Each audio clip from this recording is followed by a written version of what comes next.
The following program is a Town of Colonie television production of the William K. Sanford Town Library.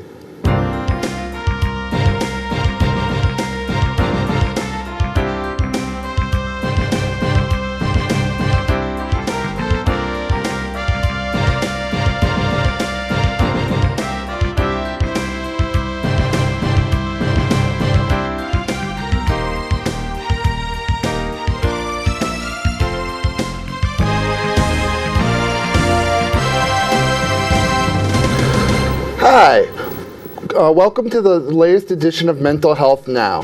I'm your host, Matthew Shapiro from NAMI, New York State. Before we start today's topic, I have two announcements I'd like to make. First, on our last episode, we discussed the upcoming NAMI New York State Walk, which is going to be taking place September 24th at Jennings Landing. I'm excited to announce that we have partnered with Colonie Center to have information about the walk in their kiosks throughout the month of August. So if you'd like more information about the walk, please visit us at Colonie Center during August, or you can always visit our website and call us at 518-462-2000.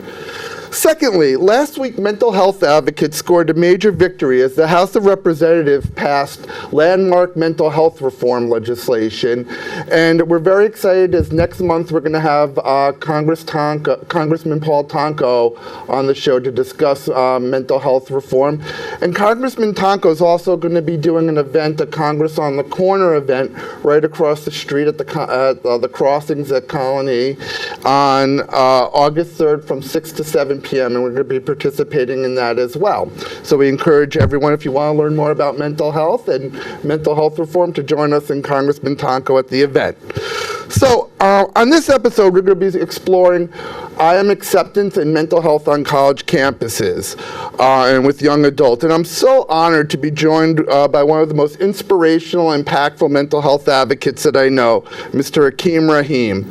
Hakeem is the face of recovery and hope for many people living with mental illness, as he's one of the spokespeople for New York City's Project Thrive campaign.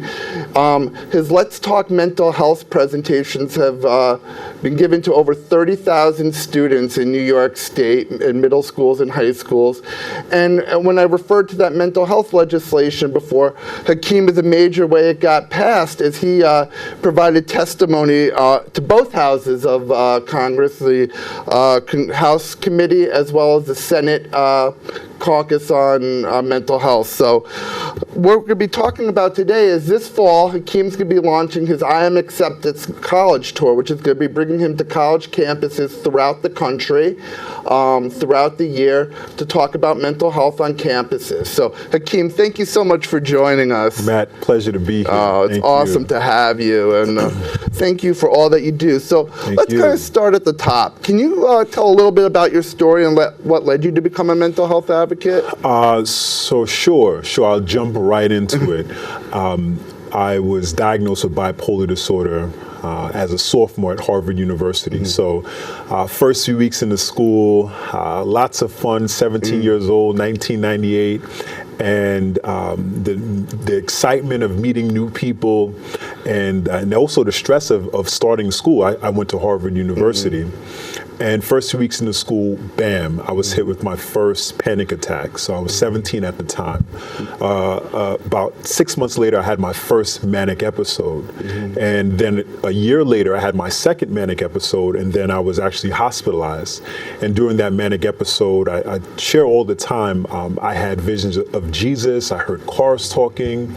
I thought my father was God and my mom was, all these different visions of delusions of grandeur.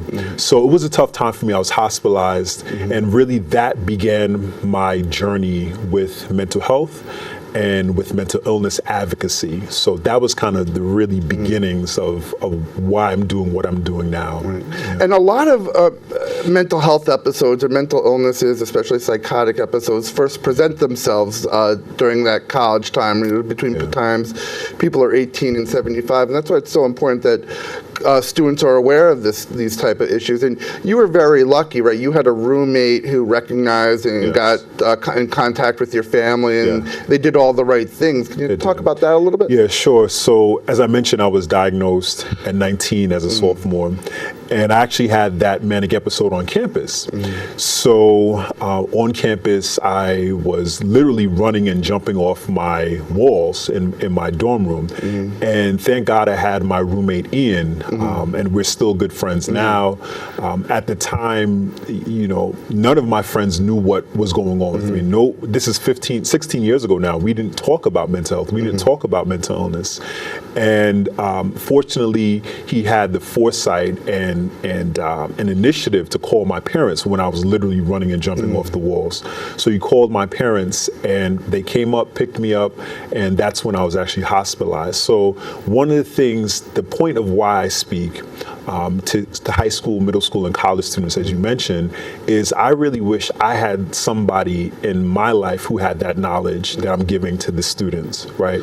So I wish I had somebody that came to my roommate's school or one of my close friends' school or even my school, because I would have known what mental illness was. I might not have had all the details, but I could have known that, listen, this is not something to be scared of. He's not broken. He's not crazy. He needs help, but I'm fortunate Ian, he's a neurosurgeon now, and so there are always clues of who people are going to be early on in life. That's interesting. And so, and you kind of said the magic phrase, "Let's talk mental illness," and that's the name of the presentations you give in schools. And I think it's so important that people know that we can engage in these conversations. Can you talk a little bit about your experience of going into middle schools and high schools and the reaction? So the Let's Talk Mental Illness program is called the NAMI Queens Nassau Let's Talk Mental Illness program, and I co-developed it with one of the amazing NAMI New York State affiliates down by where I am in downstate,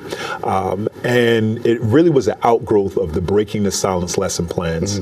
Two individuals, Janet Sussin, who's the president of NAMI Queens Nassau, and Lorraine Kaplan, they co-wrote a curriculum, and out of that grew Let's Talk Mental Illness program, where I started going into high schools and middle schools and now colleges. And the goal is to share a message of, one, it's okay to talk about what you're going through, right? Two, there's absolutely no shame in seeking help. And three, if you're diagnosed with a mental illness, there's hope. And I've carried that message to over 30,000 students. And I've had students come up to me after presentations, share emails, literally walk up to me and say, I haven't told anybody else what I'm about to tell you. And the power of that was I was able to walk them over to their counselor, to their social worker, to an adult in the school. But it was because we were able to have that conversation that cracked something open for them and made them feel comfortable to talk. It's amazing, because I've actually gotten to see you in action. We had you at the Albany Leadership Academy for Girls a couple of years ago now. About 3 years ago. And it's such an interesting thing, because whenever there's an assembly or your in-class presentation, the students at first are not really paying attention, their eyes are glassed over. But to see that arc, and especially you start talking about mental illness before you even got into your story, then you got into your story and you see them get hooked, and just the whole arc of that whole presentation. One of the most powerful things I've really seen in NAMI is kind of like what you were hitting on before. There was one girl who got up and she said, thank you for coming, but there's one thing I disagree with you with. You said that, brain diseases are biological, they're diseases, it's like anything else. But she goes, I don't think that's right, because I've been abused and I have trauma, and that's not a disease. And it was the first time she had talked about that. None of her friends knew, and she was crying. But to see the way her friends supported her and the way she came up and hugged you afterwards, that was one of the most moving experiences. And to think that you've had that with 30,000 other kids is an amazing thing. And the thing about it is students are ready to talk. And a lot of times they say, I want to go get help, but my parents don't want me to get help. And I think that's a big hurdle now. And I think there's a lot of guilt can be around thinking a son or daughter may be sick. There's a lot of what did I do wrong? No, my son or daughter there's nothing wrong with them. They're fine. They just need to study harder, or they need to just put down the Facebook or Instagram or Snapchat, when it really can be something that is literally altering the course of their life. and we have to be open and acknowledge that sometimes we know this already, but half of all lifetime cases begin by the age of 14. Right. That means by middle school, students are experiencing anxiety, depression. And a question I often get, was there any signs for you in high school and middle school? And honestly, I'm not sure. I'm not quite sure, because we didn't have that knowledge to identify what it is. Yeah. And you touched on two things I want to talk about. First of all, two things I talk about all the time. One is that you open the door for people for those conversations. They want to rush through it. And the second part, and on the second part of this episode today, we're going to have Tori Keaton on, who's our young adult coordinator here at NAMI New York State. And I talk to Tori about this all the time, that I really think her generation is going to be the one that kind of transforms people's beliefs about mental illness and kind of eradicate the stigma. And of course, you're going a long way with that by giving these kids the information they need starting in middle school and high school, and now taking it to the next level in college. So that's right. Let's talk about the I Am Acceptance College tour. First of all, we were going to talk about this at lunch, but kind of the philosophy of I Am Acceptance and the importance of that in the conversation. Sure. So the I Am Acceptance College tour is going to be a 36 college campus campaign, mental health awareness campaign, and the part of it is a 1-hour presentation. That's like the central part of the campaign, and there's also a social media component. It's going to reach up to 14,000 college students, and I'm really excited about that. The goal is to decrease stigma, to promote mental health, and help every college student take full control of their mental health. And that's the ultimate goal, right? College can be fun, exciting, depressing, isolating, can be anxiety inducing, and I know firsthand. So how do we help students know that it's okay? How do we point them to the right direction? How do we say that, you know what, you may go through something, but you're not broken, you're not wrong, you're not damaged, and there are resources. I wish I had those resources laid out for me. I didn't at Harvard when I was there. So, starting these conversations is so important. So right now, I'm going to 10 different schools, and I'm looking to do another 26 on board. It's going to be fall and the spring. I'm super excited. Right now, there's schools in Kentucky, Alabama, Washington, Idaho, Massachusetts, New York, and more to come. And that's awesome. I was going to mention, obviously, the show is being seen. It gets aired here in the Capital Region, but of course, we put it on our e-news and on our website. So if anyone's watching around the country, this tour is not limited to New York, and we encourage people from all states to bring Hakeem to your college campuses, and we'll have information how to do that towards the end. Exactly. And one of the things that I wanted to mention about the acceptance, because I talked about the tour, but not about the theme. Right? So the theme of acceptance, I believe, I heard somebody once say, in order to heal, you must first realize that healing is necessary, right? And the first step to healing around mental illness is acceptance, and that's one of the big things around the In Our Own Voice program is acceptance, right? So the I Am Acceptance campaign is one, how do you accept yourself for what you're going through? And two, how do you accept others for what they're going through? And again, students are ready to talk. They're excited.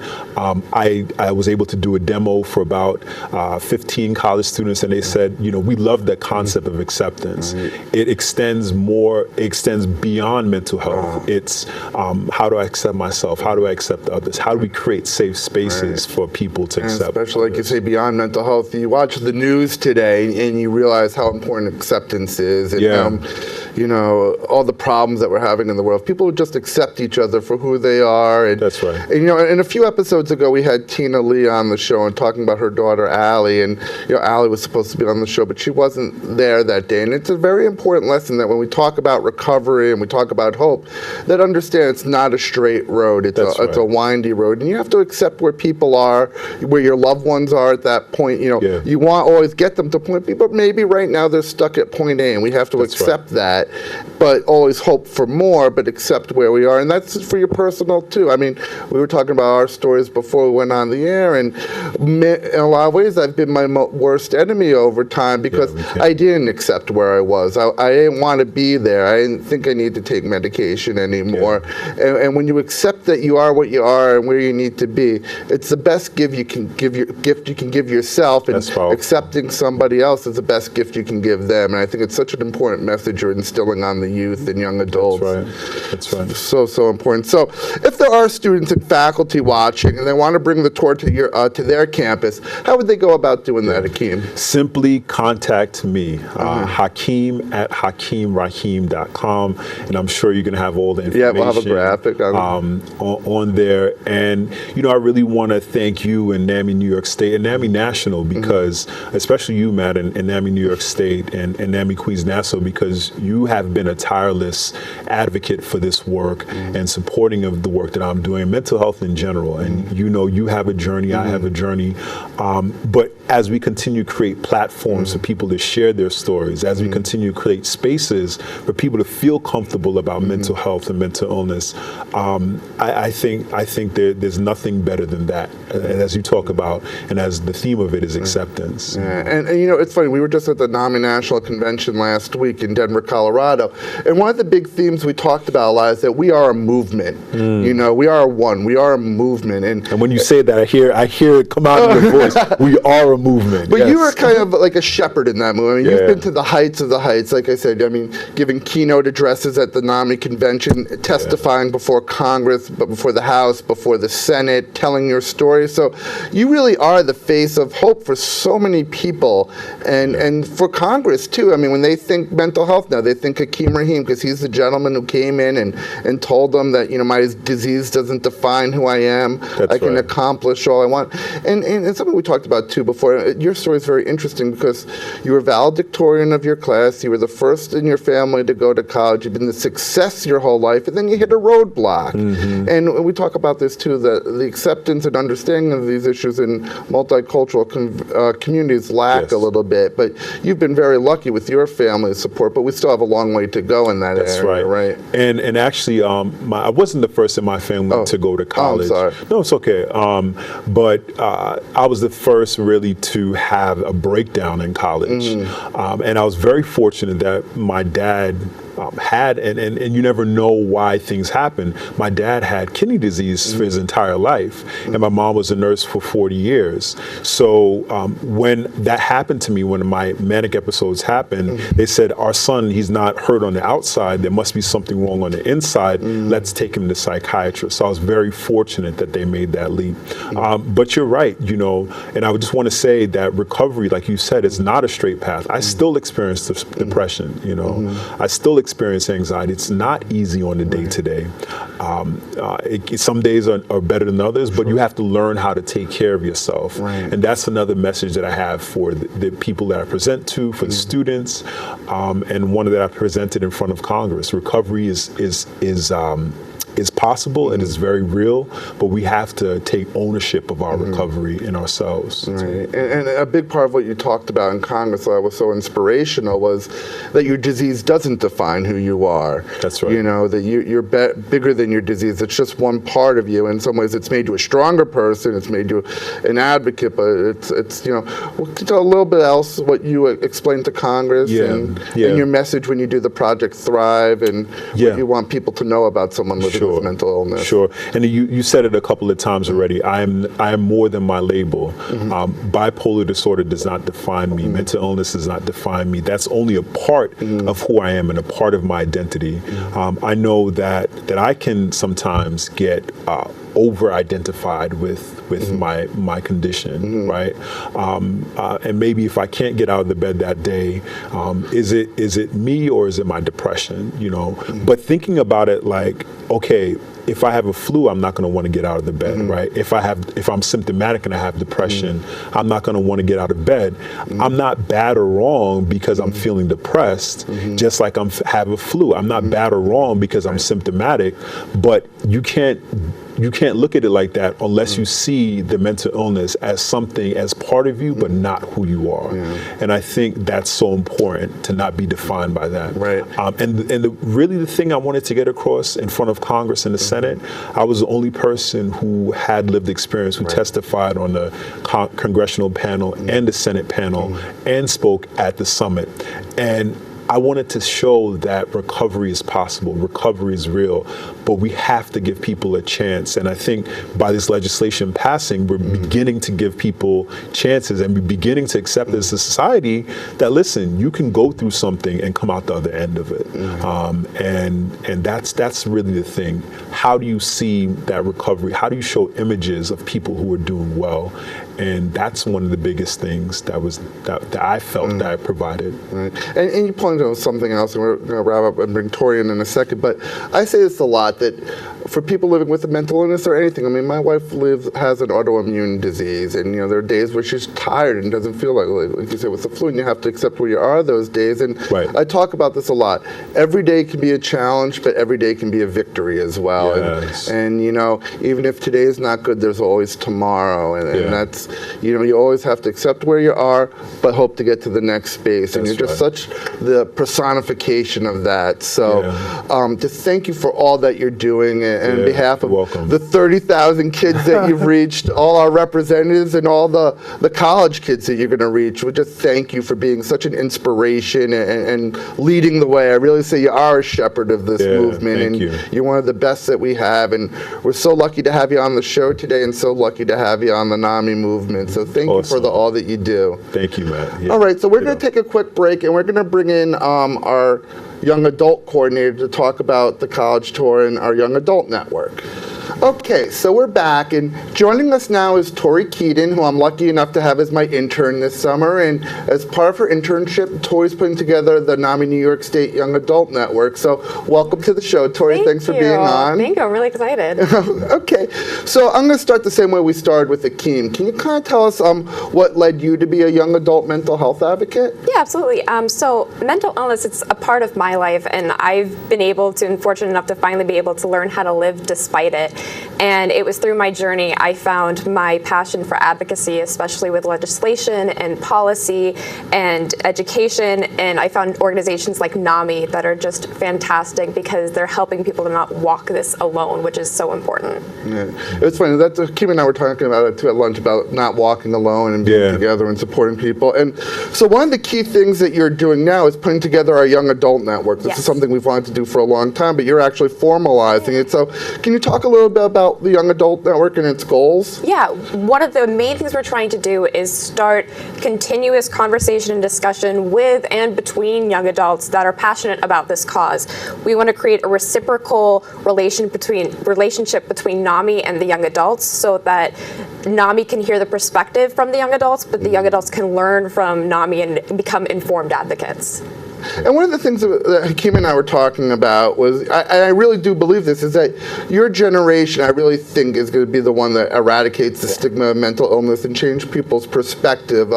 Can you give us some of your thoughts on that? I definitely hope so, and I think we are changing that stigma. We seem to be more willing to talk about it, more open about sharing our stories, even more willing to seek help, and that's so important, because when we see that change in conversation, we see a change in the stigma, and we can see that domino effect, so things change even further down the road. Right. And you see that too, and when you're presenting, we kind of talked about that one girl's experience at the Albany Leadership Academy. And a real quick story, a young lady at a school that I presented at in Long Island. At first, the year prior, her social worker introduced me to her, and she was homeless. She had anger issues.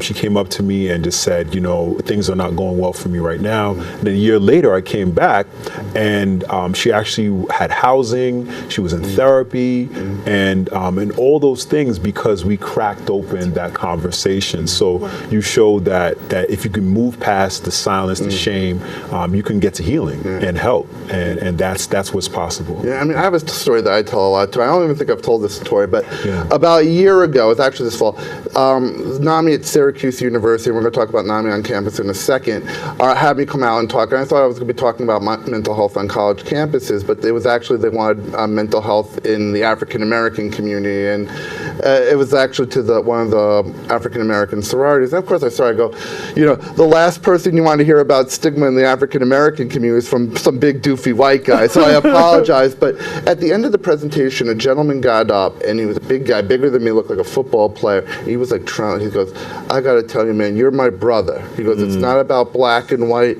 but your story is my story, and I have anxiety, and I have depression, and I had to tell my dad.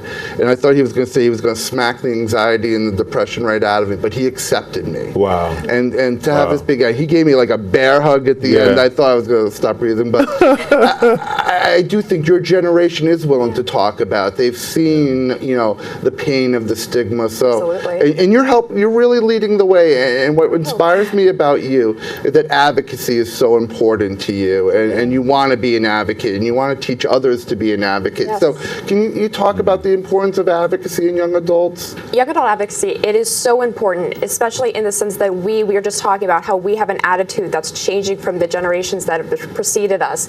So we're a distinct constituency in that we have unique needs and concerns. And by being involved early, this cause is so massive with so many different moving parts and players. By being involved early and learning about the difficulties of policy change and the challenges of implementation and enforcement, we can learn little by little through experience that how to be successful advocates, and what better way to learn anything but by experiencing it yourself. And you're right. So when I hear advocate, it's not only that I have lived experience, but I'm clearing a way for others to have the experience of recovery, of hope, and that's taking a step beyond just about me. It's Absolutely. about others, and I think you definitely should be. Kudos to you. Thank you. For being a leader. Thank you. Clearing I'm ways. pleased to be here. It's so exciting because we can work as a partnership and move forward as a frontier, and that's what I find so exciting about this movement. Yeah. And when we talk about advocacy, I think when Tori was talking about making a difference, kind of what you've done in Congress, but the importance of being able to advocate for yourself and advocate for loved ones is so important as you go through the mental health recovery process. So one of the things Tori touched upon that's so important is the NAMI on Campus movement. So can you explain what NAMI on Campus clubs are? So NAMI on Campus, what they do is they bring NAMI to the college population. So they're learning to educate about mental health awareness, about the issues, promote the different resources that might be local to help people that might be suffering, connect people who care about this cause, and also bring NAMI programs to the campus and hybrid programs that will be really effective in reaching those different people on the campus and teaching them about mental health. That's awesome. And one of the things, of course, you're trying to do is bring Hakeem to Potsdam. Absolutely. So it's a process. Yeah. Right. But if there are students or parents who want Hakeem to come to their campus, can you talk a little bit how you're doing that and who you have to talk to and things like that? The first thing you want to do is contact the person who coordinates the majority of events on your campus. At Potsdam, we call that campus life. It could be something else.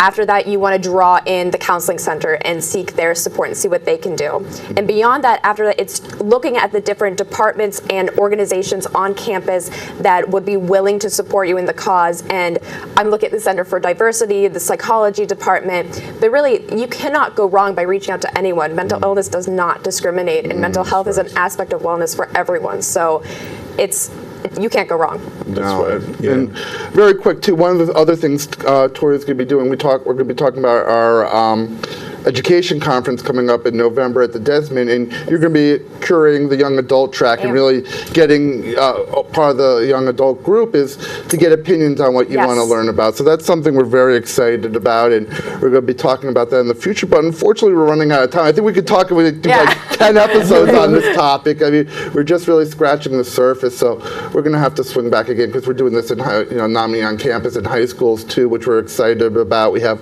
one right here in Emma Willard, and we're looking to replicate that. But unfortunately, that really is all the time that we have. So I thank you for joining us on Mental Health Now, and I thank you, Akeem. Thank you for Tori. And it's something we say here all the time, and Hakeem and Tori are really the personification of it, and that is that hope really does start with you. So thank you for watching, and we'll see you next time.